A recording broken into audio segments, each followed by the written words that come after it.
Welcome to another episode of last week's Comics Today. I've got a massive stack here. Hopefully I don't ramble too much, but let's get into it. We're going to start with the Autumn Kingdom issue 3, and it's great. It's a fantastic issue. Things do get closer as far as the in-universe fictional story involving two sisters and the real world. The sisters, there's two there. And it is otherwise an escalation of events. There are some fights, both verbal and physical. We get possibly an explanation for what's happening with the sword. I don't know if that's true. I can't tell. But, yeah, information, we get some action. Things do get... There was a conversation at the comic shop about this fight scene and how it's kind of muddy and how the colors are maybe not supposed to look this dark. The art does get lost a bit, the line work I'm referring to. But it is set to conclude next issue, and I'm looking forward to it. They are possibly walking into their doom, but I'm sure it all works out just fine in the end. It's excellent, and I will just recommend getting the trade right now. It's, like I said, should be a 4-issue series. We're up to issue 3 right now. I don't think a trade has already been solicited, but inevitably there will be one. Dark Knights of Steel, Allwinter. This is issue 5 of 6, so this is also nearing its conclusion. Most of this is a conversation between these two. He does get named. I was unfamiliar with because I don't know Deathstroke all that well. He first shows up and he's got this flamethrower. And I was thinking KG Beast. That's not who it is. He looks incredible, though. There you go. Yeah, absolutely awesome. And Todd is falling down on the job if he doesn't make toys out of these character designs, because they are incredible. I would buy the whole lot of them. But a bunch of this is a conversation between these two. There is history revealed. What I thought might be revealed next issue actually just gets... It's initially hinted at in these early conversations and then just straight up gets revealed later on, and it's well done. But we also see a return to these three, and it's just awesome. Once again, there is this backup about Aquaman in the back, and I didn't even bother reading it this time because the first, first four weren't that great, so I'm like, I'm not even going to waste my time. There is a trade hardcover, I believe, solicited for this in February. I don't yet have it on pre-order, but I absolutely will because this is incredible. Also, I think coming possibly in April is the complete 12-issue hardcover of the original Dark Knights of Steel. I'm going to be getting that too, so I don't know. I assume a sequel series is coming at some point from Taylor and whoever the artist was. I wish I could remember. But Tom Taylor, I hope, returns to this in some better capacity than this terrible Aquaman story back here. But the main Deathstroke storyline, incredible. Possibly, I'm certainly content for pick of the week. World's Finest, issue 33, and this wraps up the Eclipso arc. It was only 2 issues, I believe. It easily could have been longer, but I feel like this story was just on fast forward. There's this one weird face there. Otherwise, I think the art's great. I was complimenting this guy, Gutierrez, I believe. Gutierrez. I was talking about him last time. I think he's a excellent replacement for Dan Mora on the title. But Eclipso. And there's a bunch of JLA, JSA stuff happening. And it's well done. Get some of this going on. Some of this Eclipso face stuff going on. It's well done. Like I said, it's just things wrap up very quickly. Otherwise, it's good superhero comics. Don't think I have anything else to say. Sticking in that superhero-ish sort of cousin to the superhero comics, we have Power Fantasy issue 4, and sort of like Dark Knights of Steel, sort of like Allwinter. This art. Casper Wingard. He's incredible. I think this guy's going to have work for a long time to come.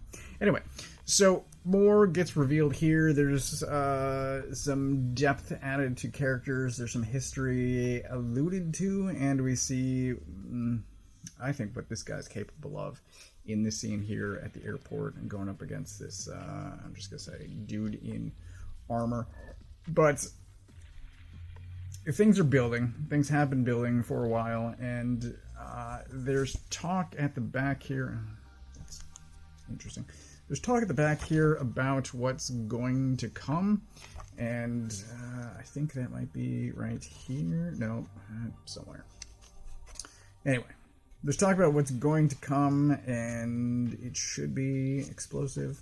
But this is a lot of information about this one character in particular, her. She's having this art show, and she just wants people to tell her the truth, and I get that. And people don't think that she can handle it, or else she turns into this monster. Bad shit happens. That's roughly what this is. And then there's a bit about her girlfriend as well, and like what she does to cope with things, and like all of it's excellent. It's sort of low-level tension that's just building. Things are definitely simmering, but coming to a boil. And it's beautiful to look at. It is well-written. It is recommended. I just hope it stays this good, because, again, like, Die started out well, and it just tapered off.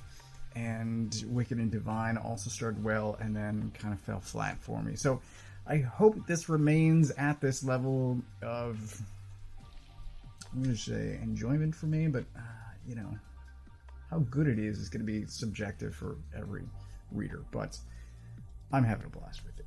Let's quickly talk about Spider-Man Reign 2, issue 5. It's terrible. The whole miniseries has been terrible. It ends the only way it could, if you've been paying any attention at all, and I just want to say, oh yeah, this, so, Spider-Man goes back in time, except not really, because he's really going to another dimension, another timeline, where he's doing just horrific, monstrous things, and somehow this book still makes him seem like the hero, even after last issue reveals that he is definitely not the hero. But everything that's been happening with Miles is basically irrelevant. Everything that was going on with Kitty and Green Goblin, also irrelevant.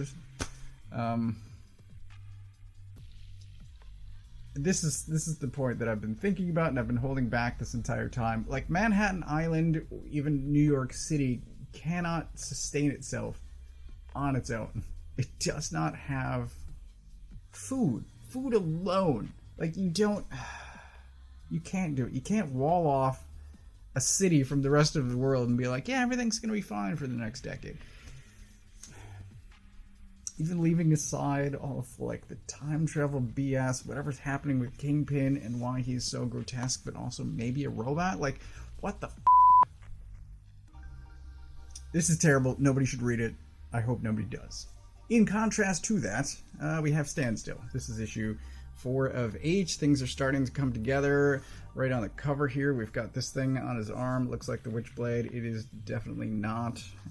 He has built, or rebuilt, a different time-stopping device, because the first one that he built is now in the hands of this other guy that's had the entire series thus far. So he builds this other one, again in his garage, with the help of her, and it functions differently.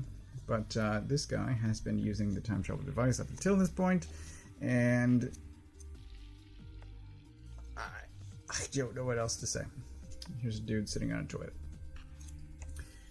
So, oh, there's a comment about this at one point, and like, so he stops time.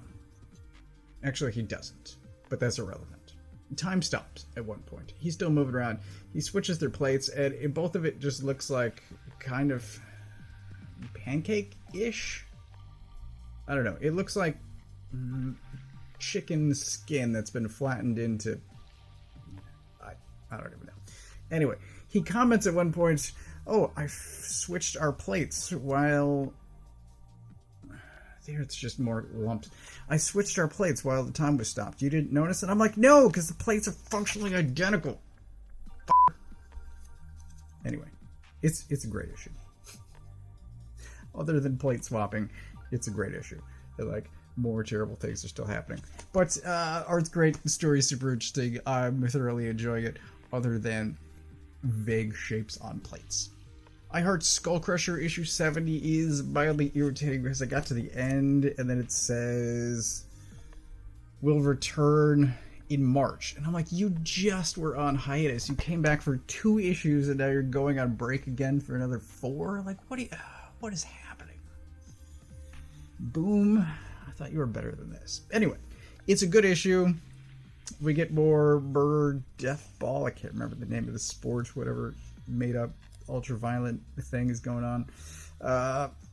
But her team is unhappy with her, and Coach shows back up, and he's back off the wagon. I can't remember the alcohol wagon saying.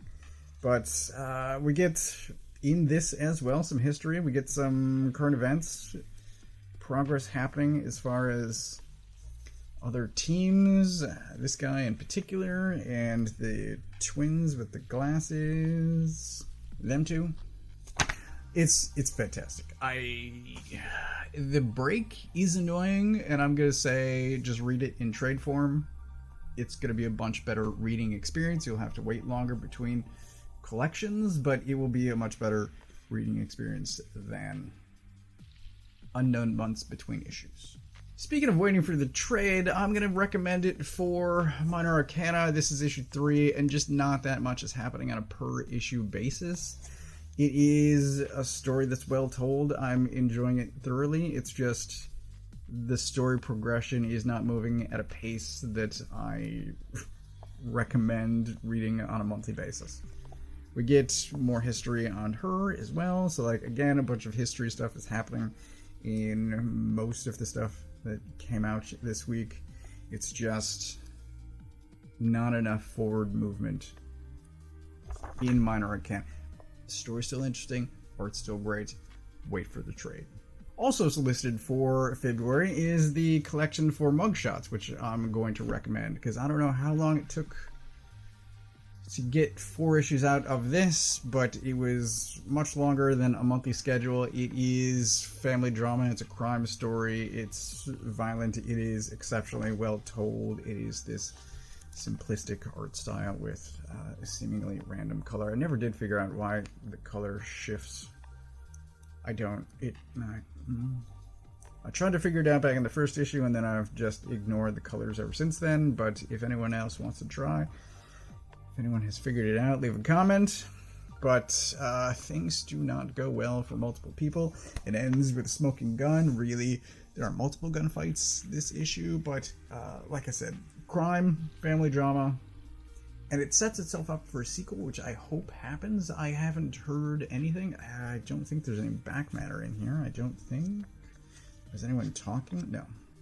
So no one's writing. There's a preview for this, which I didn't read. But no, there's no. So I don't know. If there's a sequel, I'll probably get that too, because I like. This guy did something. Shoot. That sci-fi book that I can't remember. Hopefully I put it up top with an asterisk. But Thomas wrote something that I did not enjoy, and this I thoroughly enjoyed. Jordan Thomas. And I don't know. I'm torn on whether or not to follow him as a writer. I'll probably, if the concept's on school, I'll check it out. But I can't make sense out of Jordan Thomas yet. Certain some things that I enjoy and some I don't. This one I thoroughly enjoy. I recommend. Again, grab the trade if you're interested. Coming out 3 months from now.